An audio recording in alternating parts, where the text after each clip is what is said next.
Madam President, yesterday, the Ayatollah regime, in blatant violation of the UN Charter and international law, Israel is not the boy who cried wolf. We have been screaming from the rooftops for years, trying to wake up the international community, but to no avail. If only this Council would have internalized my words, it would not have needed the bone-rattling explosions of last night's attack to wake it up. Why have you not used all possible means to condemn Iran and demand compliance? Why have you instead rolled out the red carpet for these genocidal jihadists? Why do you treat them as if they are interested in de-escalation when you know that the opposite is true? Colleagues, Iran's strategy has been crystal clear: arm, fund, and train terror proxies across the globe to carry out Iran's murderous scheme of domination. But today, the mask of Iranian deniability has been removed. No more hiding and no more bluffing. No more shirking of responsibility. Iran has attacked Israel from its own sovereign territory, publicly and proudly. The mask is off. This attack crossed every red line, and Israel reserves the legal right to retaliate. We are not a frog in boiling water. We are a nation of lions. Following such a massive and direct attack on Israel, the entire world, let alone Israel, cannot settle for inaction. We will defend our future. No more red carpet treatment here at the UN. No more appeasement. Today, the Council must take action. Condemn Iran for their terror, trigger the snapback mechanism and reimpose crippling sanction, designate the Iranian Revolutionary Guard Corps as a terror organization. Action must be taken now, not for Israel's sake, not for the region's sake, but for the world's sake. Stop Iran today. I pass the floor to the representative of the Islamic Republic of Iran.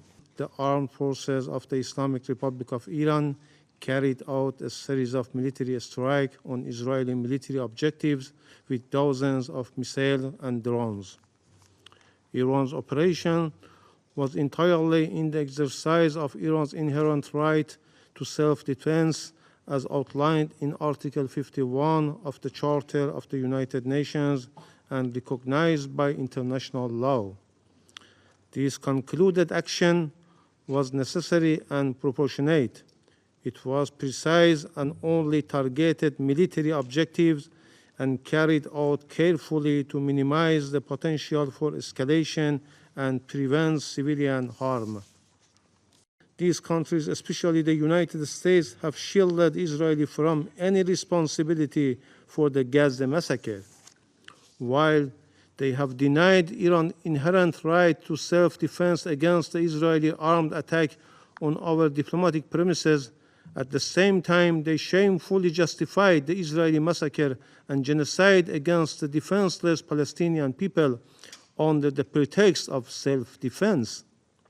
Regrettably, the Security Council has failed in its duty to maintain international peace and security. Russia proposed a press statement to denounce this atrocious act, which was backed by China, Algeria, and many members, but was blocked by the US, UK, and France.